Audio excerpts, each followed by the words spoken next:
Hello, I'm Peter Whittle from the New Culture Forum.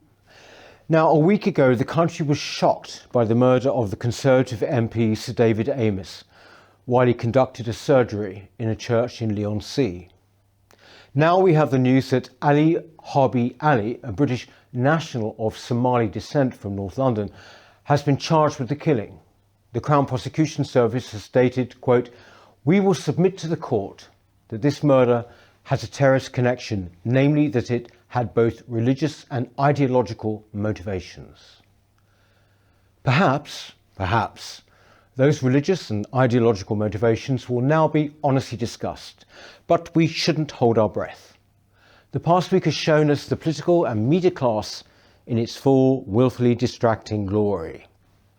There's been endless talk of the current online safety bill. There's been discussion of the need or not for anonymity on social media.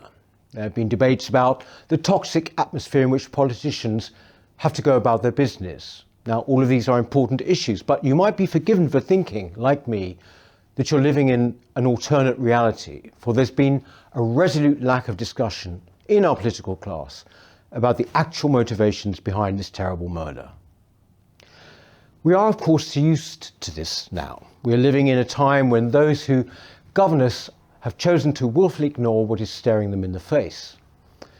Cowardice and simple denial ensures that the reasons for such atrocities remain obscured and kicked into the long grass. This is not always the case. This denial is quite selective. Quite rightly, the murder of the MP Jo Cox in 2016 brought forth debate and discussion of the far-right motivations and ideology which led to her death. Even the fact of the ongoing Brexit campaign was thought to be fair game when considering the context of that dreadful killing. But if the incident or attacks arises from an Islamist motivation, it seems our political class becomes deaf and dumb.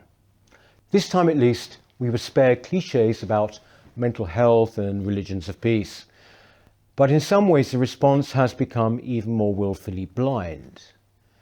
Much is made now of the threat from far-right extremism. The police and government highlight this, and I can attest to this from my period as a member of the London Assembly at City Hall. Indeed, in its desire not to appear biased, the anti-radicalisation programme PREVENT is now being criticised for succumbing to political correctness. The fact remains that the vast majority of actual terrorist attacks in the UK over the past 20 years have come from radical Islam. Islamism remains overwhelmingly the greatest terrorist threat. The public knows this, and it knows all too well when it is being handled by a political class which would prefer it to look the other way. It's been helped in this by the prevalence of that invented term Islamophobia. Fear of being accused of being Islamophobic has prohibited open discussion very effectively. It must account for the extraordinary reluctance of our MPs and media to properly face the threat we face and talk about it openly. This is very dangerous for our society. It cannot go on. We must put pressure on our elected representatives to show some courage. If we cannot even bring ourselves to name the problem, how can we ever hope to effectively confront it and overcome it? And overcome it, we must. Thank you.